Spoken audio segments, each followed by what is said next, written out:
Welcome, everybody, back to the Hit in the Turnbuckle podcast. I am your very croaky host, Andy Burrows. I am joined, as always, by my illustrious co-host and good friend, Mr. Adam Cousins. Adam, how are you, mate? I hope you're a little bit better than I am. Yeah, I don't sound like Phil Mitchell, so I'm all right. But yeah, maybe too many daiquiris, as Beers and Beatdowns would say, Andy. Yeah, them. I heard what them boys said about me. Don't worry. I got a little saying for them later. It's a good show with Beers and Beats, my friend. I really enjoyed it, apart from the end where they said they were going to beat me up and I was scared. But we're going to do our wrestling. We're going to do both our review shows in one this week. We're going to do AEW and SmackDown. Let's start off with AEW Dynamite this past Wednesday, hailing from the boringest city gotta be in the world, Milwaukee.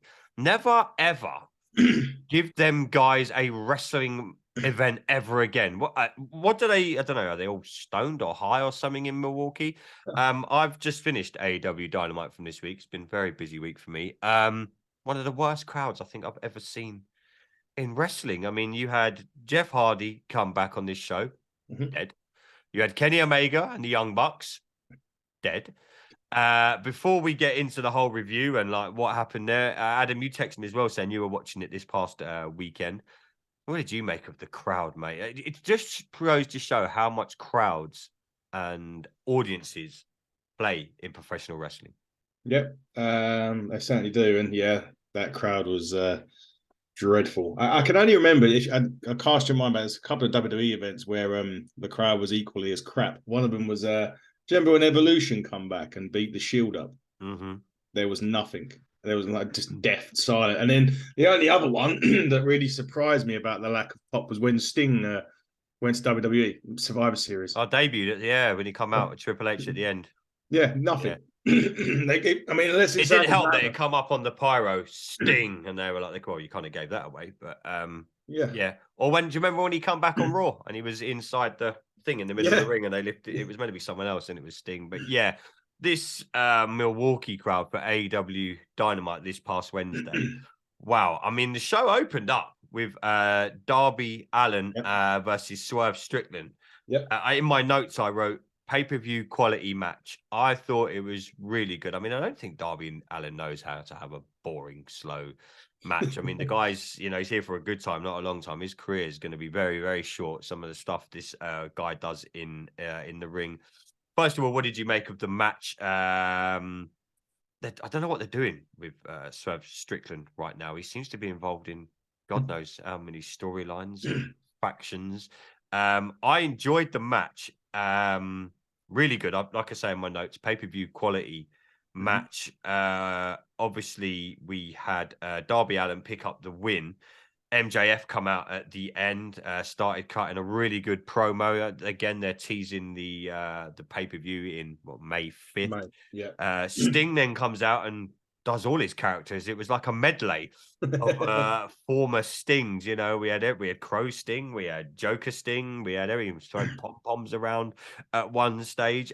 I thought this was a really, really solid opening to AEW Dynamite. It's just a shame the crowd just, again, like we said at the start of the podcast, just sat there and just kind of clapped along and were really, really boring. What did you make of the whole Darby Allin, where they're going with the whole MJF thing? It's a slow build. We've said on previous shows, it doesn't help that they don't have pay-per-views to build this. They've got to do it on weekly TV. Strickland, I don't know what they're doing with him. Really care either.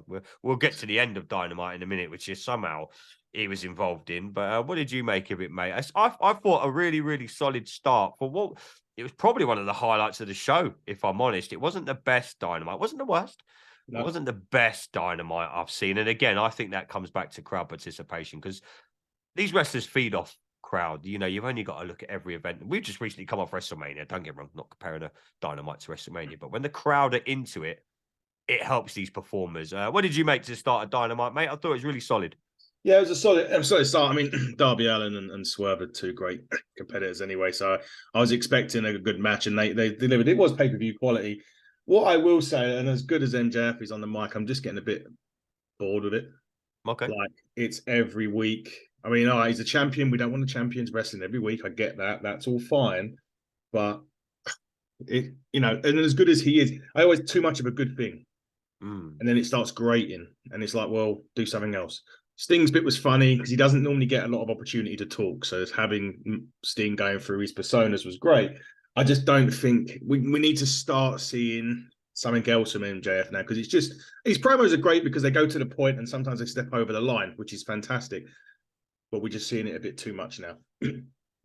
Sting mentioned Cody Rhodes in his promo He did as well. yeah, Which is, the Cody daycare or something, wasn't it? Cody daycare or something like that. But yeah, I mean, I think it seems to be a thing in wrestling though nowadays. Yeah. The champion doesn't really do much unless it's a big pay-per-view. No. Obviously we've seen Roman briefly since WrestleMania. MJF hasn't wrestled. When's the last time you saw MJF wrestle? What was that one? That wasn't his title defense.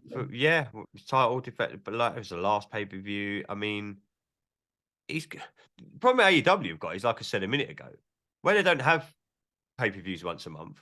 What are they gonna do? Just let MJF do a promo all the way to Double or Nothing? Maybe. That's on May the 5th. No, could well do. Got what was he got back 3-4 weeks? That's another 4 weeks of TV. What's he going to do? Just so next week I'll probably cut a promo on Jungle Boy. I'm guessing it'll be everyone involved in this title match by the time we get to it. He isn't. They teased Dynamite next week. God, that made me not want to watch it. By the way, we'll get to that later. But what do they do? Is this 2023 wrestling now though?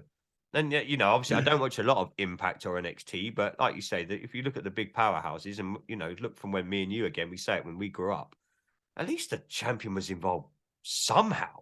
Like you say, what we just going to have 4 weeks of MJF promos now, or are we going to have maybe seeing Roman Reigns on a show once a month to build it? I mean, am I just an old fuddy duddy? Is this 2023 wrestling?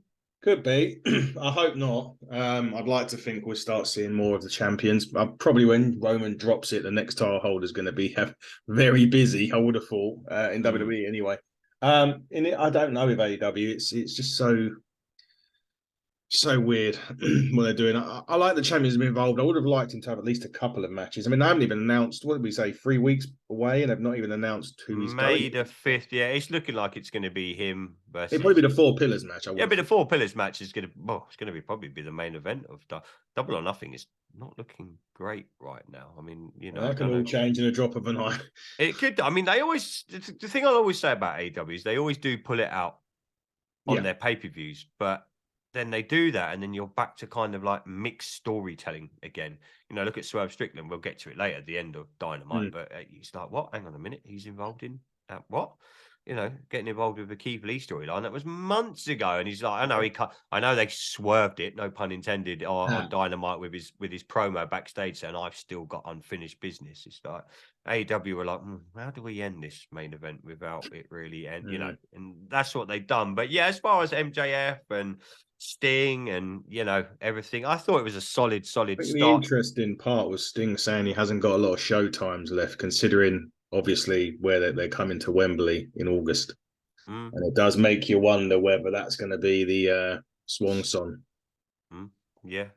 No, there's a lot of rumors going around while we're talking Wembley. There is a lot of rumors now saying it's signed, sealed, and delivered that CM Punk will be back in AEW by Wembley Stadium at least by June when their new Saturday. Here's the thing. I mean, a lot of people have badmouth Punk and everything like that, and I know me and Parker. Parker he's a big advocate of CM Punk when we first started hitting the turnbuckle about a year ago now. We started this podcast. Do AEW need CM Punk? I mean, if you're looking at it right now, I mean, something's a spark. I was watching this week's Dynamite, and don't get me wrong, there was the odd bit where I was like, that was quite good, but I don't know. Even with the Young Bucks and Kenny and all this, and you've got the Blackpool Combat, seems to be a spark missing. Is CM Punk the answer though? I don't know. Is he? I think it will draw some attention. If anything, it may get more people to tune in. I mean, it was 866, I think, was the rating this week. So pretty much flatlined. I don't know. I've heard a lot of conflicting stuff about that because obviously There's apparently a meeting set up between him, a non-wrestler, Jericho. Apparently, whoever doesn't want to work with Punk's going to be moved over to the Saturday show that they're going to be announcing soon, or it's going to be the show that CM Punk and his mates are on for 2 hours. It's a 2-hour show, so roster splits could happen at this point when they do their Saturday night. Is the plan for, was it AEW Collision? That's it. And that's going to be on a Saturday morning. Either Saturday morning or Saturday night. I can't remember. What is Saturday morning. That's going to be the most PG show ever, surely. There you go. But 2 hours, so another 2 hours of television. I don't know. I mean, do they need him? I think they do. I really think they do. Are they running before they can walk? Yeah. Dynamite, Dark, Rampage. Look at the roster size. Collision. Now roster, come in. Isn't it? Yeah, but they're not doing anything with the roster over on Rampage. I mean, don't get me wrong, it's a good roster, hour show. Yeah, it's the same roster, but they're giving people that maybe haven't had a lot of TV time on. Hook seems to be wrestling on Rampage all the time. I know FTR were on it this week. I just don't think AEW know what direction they're going in right now. They kind of see like an end goal that is Wembley Stadium for this year. You know, you're going to hopefully have, I mean, we've had 50,000 pre-registered people already for it, which is a good start. Don't get me wrong. Us Brits will bang out that place. But I just think Tony Khan and AEW right now we talk about that arc all the time. I think their arc's more like a fucking, I don't know, ziggy zaggy all over I don't think they know. Do you know what I mean? And I'm not here to shit on AEW. I like watching all wrestling. I've just sat down and watched Dynamite for the last 2 hours. It was okay. I fairly enjoyed it.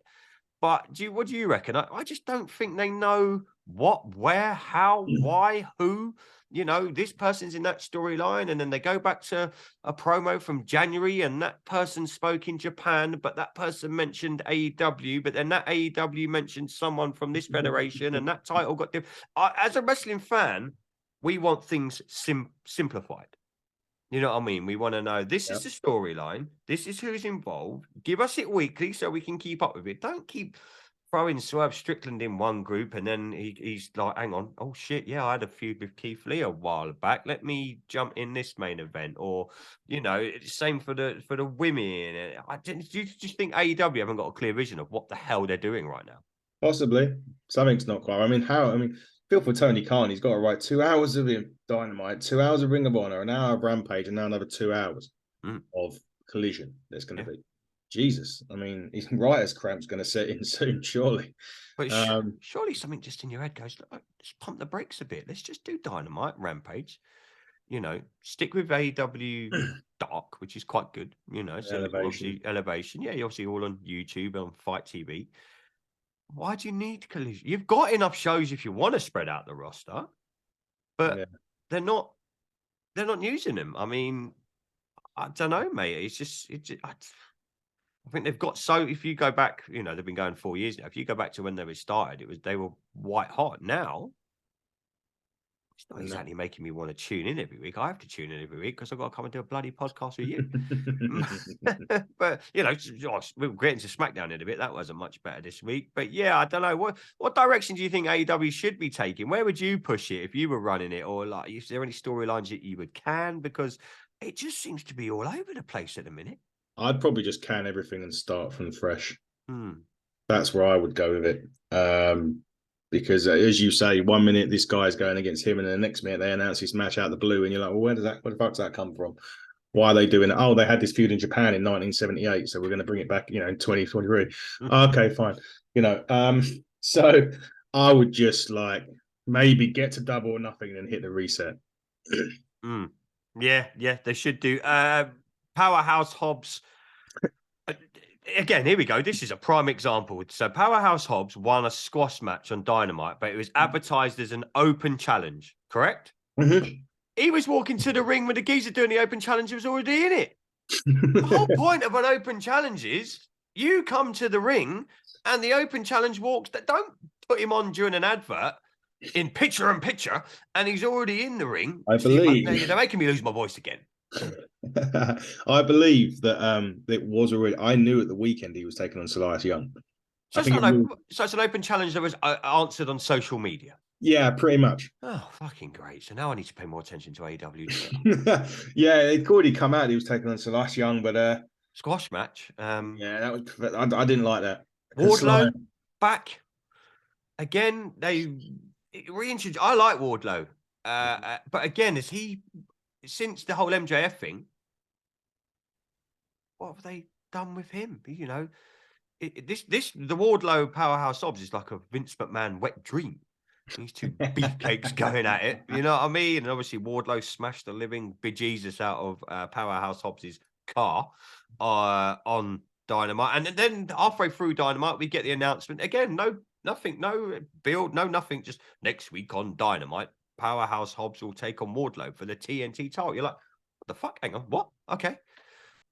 No, nothing. Oh, Wardlow's been gone for TV. Then he comes back, and we pick up this storyline. And Powerhouse Hobbs has been doing these terrible backstage skits. And again, this is another one. I like Hobbs. I like Wardlow. I liked what they've done with Wardlow and CM Punk. Again, though, this and the whole Powerhouse Hobbs thing's just got me like, okay, yeah, just, you know.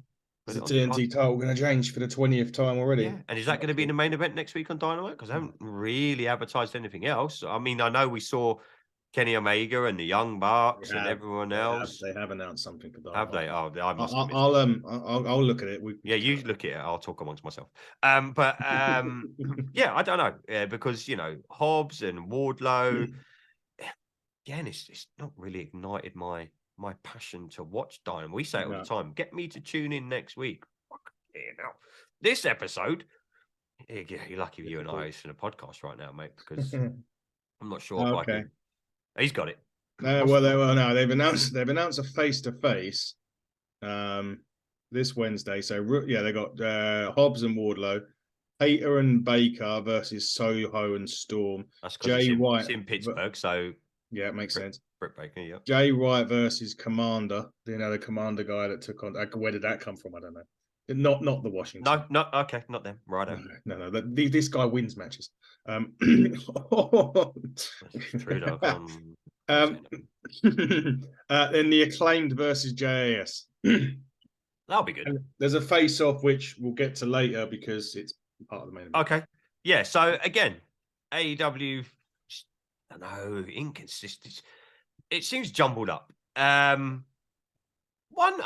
Another. We come on Buddy Matthews versus Orange Cassidy. Yes, please. In my notes here, pay-per-view style quality match. Yep. Really impressed with that. You know, they're selling the whole Orange Cassidy. Can we call it Superman Punch, whatever it is? Orange Punch, what's he got a bionic, supposedly a bionic bit in his arm. Orange pill, wasn't it? Orange, yeah. They were really selling that on this week's. But again, Buddy Matthews, such a good talent. Again, kind of gets lost in the whole Dark Order. We're not really sure what to do with you. Kind of AEW vibe.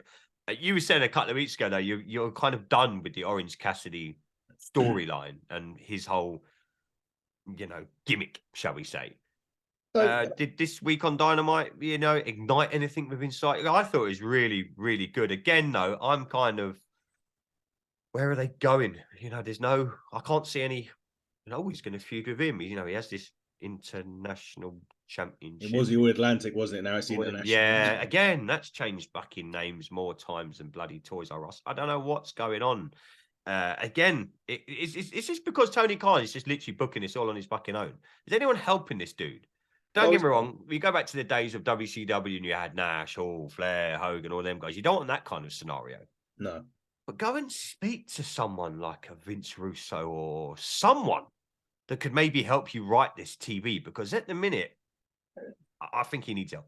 I think he's I'm pretty sure that the EVPs help, and I think even Jericho helps. So obviously, we know the Young Bucks and Kenny and Jericho. But an experienced writer. Yeah, but have someone that isn't a wrestler that can write weekly television, episodic TV, storytelling that makes wrestling fans go, I can actually see where, you know, you kind of saw the whole bloodline thing. You didn't see the end of the main event at WrestleMania, but you kind of got where they were going before Sammy turned. So we turned on Roman. As wrestling fans, we went, it's going to happen. It's going to be good. The way they wrote TV, the way they got to the Royal Rumble, the way they got to the chair shot. Yeah. AEW just kind of get to TV and go, right, like you said earlier, right, what storyline did NWA do in 1975? Yeah. Let's just pull up something or some random story. But yeah, I thought the Orange Cassidy match, Buddy Matthews, Cassidy obviously got the win eventually. Yes. They played the whole my hands hurt thing scenario quite well. But yeah, it was another part again. Crowd were dead for that. I don't know Absolutely why. dead. I'd been on my Great match. I love them, both of them. In the ring, you can I'd watch that every week. Yeah, Cassidy's character, I just think he's a bit silly, but that's just his character, isn't it? I mean, in the ring, when he actually wrestles and doesn't, he does the comedy bit with his feet and his hands and his pockets. And I think Jim Cornette had nicknames him Pockets on his podcast. But when he actually wrestles, he's great. And Buddy Matthews, I mean, he was always underutilized even in WWE. So it's no surprise those workouts with Rhea must be working. Sure, that's a whole different podcast. Ethan Page was up next, mate. Cutting a kind of weirdy type promo. They contradicted themselves so much in this promo. If you're a proper wrestling fan, you will fucking get everything I'm about to say.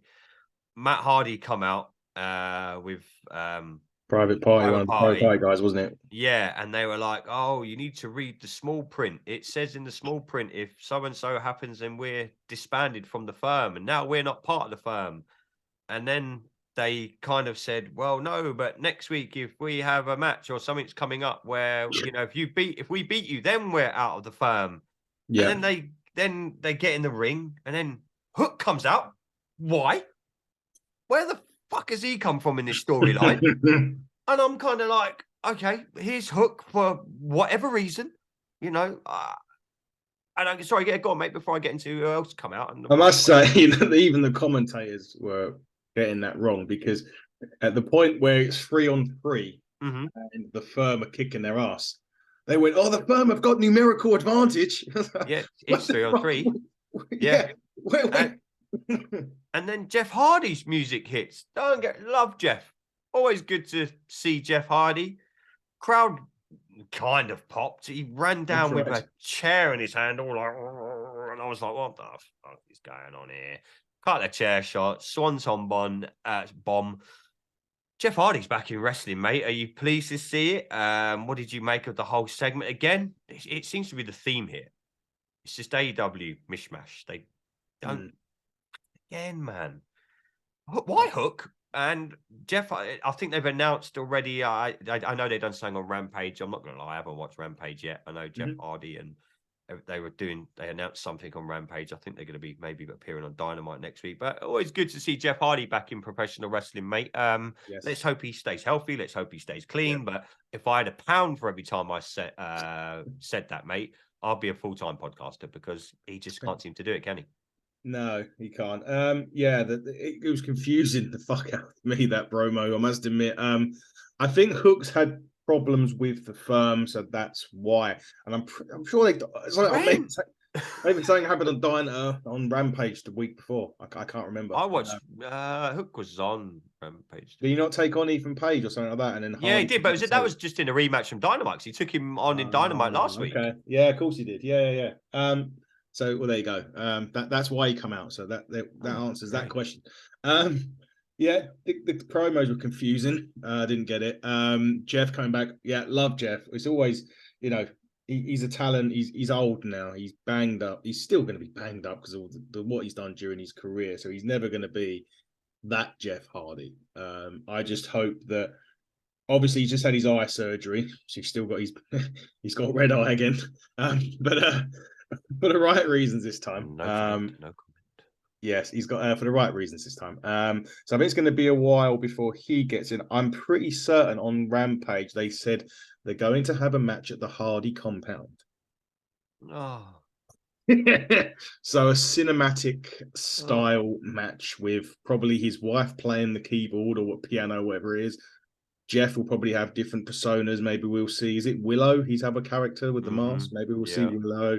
So it's going to be one of those crazy Bray Wyatt type matches. I would imagine at Double or Nothing, unless they can do it, because Jeff, I think, is about 4 weeks away from being able to compete. So it's either going to tie into that, or they'll do it and he'll have a very limited role in that whole match. The Willow Jeff Hardy was good. Do you know the best Jeff Hardy I liked was in TNA? Clearly got fucked and got drunk in the ring. I was going to say, before the match with Sting. Before the match with Sting, I thought his TNA run was actually very, very good until, again, he imploded and up himself. Yeah. And, you know, we've all seen the Eric Bischoff documentary and, you know, we all know what happened. But I like that Jeff Hardy. I mean, he was good. I hope he can get back to some sort of remnants of, you know, I don't wish any. He's a great wrestler at the end of the day. Even the couple of years, whatever left on his contract, as long as he sees that out with no more issues, he doesn't have to do all the crazy shit, although he will. He doesn't have to do that stuff anymore. Maybe just don't let him drive a car. Yeah, and let's face it, Matt Hardy's good because he's meal tickets back. Well, Matt Hardy. Yeah, Jeff. Yeah, I suppose. But he does, and he's only relevant when Jeff's there. I know they've tried to give him so many singles pushes in there, even in WWE. Never worked. Some people are just meant for tag team. He's a Jannetty out of the team, right? Yeah, big time. 100%, mate. Kenny Omega cut a brief promo telling the Blackpool Combat Club when he sees them next, it's not blood for blood. It's going to be much worse. We will get onto that in a bit because no one assumed he was going to be at Dynamite. It was then the Blackpool Combat Club versus Brandon Cutler and Nakazawa, if I'm right. Yeah, that's the one you got done. You got that all right. Thank you. See, I've done well enough. I'm not even going to look to make sure you're wrong. Let's just say I'm right, mate. So we don't have to take the piss out of me for 1 week. Yeah. There was blood after 10 seconds of this match, ads. Was that meant, Brandon Cutler was hissing blood under that master paw sod. I'm glad he whipped that up at some stage. Again, where are they going with the Combat Club and the Young Bucks and Omega? This should be a storyline where you're thinking, this is going to be incredible. This is going to be really good. I don't know if it's because of the Milwaukee crowd again, that it died on its ass. I don't know if people are getting bored of the Blackpool Combat Club because it's a bit, again, like you said at the start of the show, it's a bit same old squash. This was an okay match, Cutler and Nakazawa, but it was a bit squashy and Then obviously Kenny Omega's music hit at the end and the Young Bucks come down. You're thinking, wow, here we go. This is proper AEW guys here. And it kind of just died on its ass. There was a screwdriver at one point, and Taz is like, that's not a Phillips, that's a flathead screwdriver. Yeah, thank you, Taz. Thank you, DIY SOS. Thank you for that. And obviously Claudio pulled Mox out of the ring. And again, I was kind of for a second on the edge of my seat, and then it was like, another one. I don't know, mate. Maybe I'm just deflated with AEW right now, or maybe they're deflated with themselves. But again, shouldn't we have been more hyped for what we saw there on Dynamite with Omega, the Young Bucks, the Blackpool Combat Club? If that was 4 months ago in Chicago, because that's the only place AEW ever seemed to fucking go for a long period of time. Back in June as well. Shock. Don't know. Did that segment do anything for you? Were you excited? Did it? These are going to get me on the edge of my seat. It didn't. No, and no's my answer. Again, we touched on it, and you even just touched upon it. Then it's same old shit. Combat Club come out to beat the piss out of someone or beat the blood out of someone. In this case, no, it was a blade. His blade was in his mask. Okay, cool. I didn't because they went to the barricades where the fans were, and obviously then the camera panned back, and the next thing I knew, they were in the ring, and I was like, "Oh, hello, there's blood here," and then I was like, "Oh, it's not Moxley." Jesus. Like, hey, Moxley. I was like, "Hang on a minute, this is like, Then obviously it was, Cutler. Like, and where are they going with it? It's simple, blood and guts. The match that they do, it's going to go. It's either that. What was the other one they done? What, a double or nothing? Wow, what was it called? Jericho and done it with him.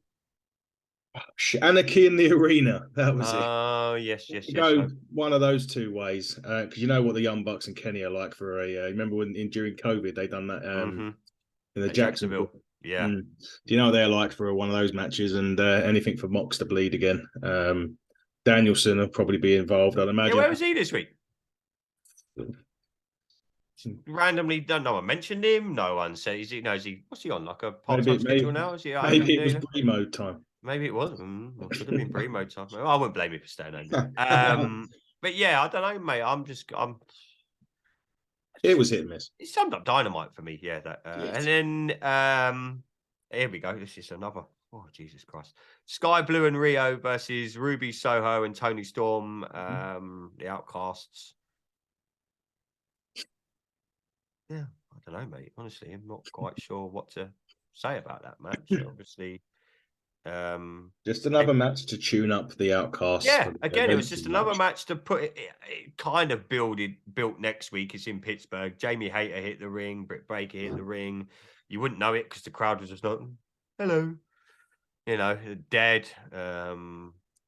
Soraya, what are they doing with her, by the way, in AEW? Can she not wrestle? Is she not cleared or something? She's clear. I think they're just being very, very cautious with her. Probably she's got like a neck, like a matchstick, isn't she? So we've got to be very careful that you don't, you saw her easy. Sasha Banks done it with one kick to the back of the neck and she fell flames flat and that was it. Yeah. Game over for 5 years or however long it was. So I'd imagine, just like with Adam Cole, they're being uber careful with her. Yeah. But the match itself, throwaway. It was just, I think that summed up 2 hours of Dynamite. Obviously, I watched throwaway. I think this whole episode was throwaway. Let's talk throwaway then, mate. Keith Lee versus Chris Jericho was the main event of AEW Dynamite. In my notes, I've put, Adam told me this would be rubbish. And in brackets, I wrote slow and boring. Well, sorry for being right. As soon as it got announced, I was like, this isn't going to work. Jericho is not the right person for Keith Lee to go in there with, because obviously Jericho, let's face it, he's no spring chicken anymore. You're not going to be able, Keith Lee ain't going to be able to throw him around. He ain't going to be able to pounce him into the 6th row. He ain't going to be able to do that sort of stuff. The funny thing I would say, I know I'm going to give it away a little bit now, was if you recall, before Adam Cole left the WWE, there was a rumor going around that they were going to bring him to the main roster to be Keith Lee's manager, and that's why he left. Oh, no. And you look at the end of Dynamite when he came out. Well, yeah. And it was literally... Yeah. I mean, the end was Swerve Strickland coming down and hitting Keith Lee in the head with whatever it was, and they said, oh, he's got unfinished business, from January. And then Adam Cole's music hits. Obviously, Jericho won the match. Adam Cole's music, and they kind of done the tease to Adam Cole and I'm guessing Jericho because he done the little look at the end, and you're like, okay, that's kind of where they're going. Yes, and that's the face-off this week. So there you go. It's the face-off, Cole and Jericho. So that's probably going to be near the end of Dynamite. Yeah, it was. Is what it was. I don't know. What Dynamite was terrible. I didn't. I was a couple of bits and pieces in it, but other than that, it was he could have easily missed it. You wouldn't have missed much, I don't think. I mean, I know you're not a massive fan of it, but I think we do miss some when the high flyers are in AEW. We do. That's why I really like the start with Darby Allin. I thought, that got me excited as much as, you could even see the wrestlers sometimes looking around at this crowd thinking, Jesus, this is hard work. Maybe, I don't know. Maybe it's in Pittsburgh next week. It'll be fine. Or Pittsburgh will be good. Or Britsburg, as she. Yeah, Britsburg. That'll be a solid crowd. You know what I mean? I just hope AEW, they need to ramp it up something. They need to get, it's hard to get back to where they were. I think. I don't know. Maybe go back to the drawing board, like you said. I don't know what the formula was during COVID, and when they're in Jacksonville, or I can probably see now why they go to places like Chicago because the crowds are so hot. Bring Dynamite to London, anywhere, Wembley Stadium. You can see why now they've done that. It's going to be a good crowd. I think it also helps that his old man owns 40% of it, like you said the other week. Yeah. His dad owns 40%. What I would say is we are now getting the AEW All Access after Dynamite now on ITVX. Yes, and it's very good. I do like it. Yeah, I've watched episode 1. I haven't watched episode 2 on here yet. My good friend Dave Robinson has sent me the first 3 episodes, so I'm way ahead. Oh, all right, Dave, don't mind me, mate.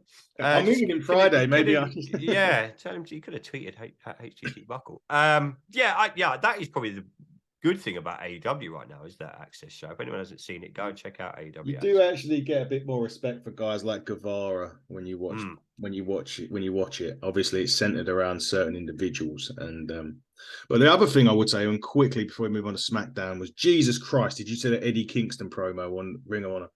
Nope. Fucking hell. Good, bad, shit. Kingston, my God, he's amazing.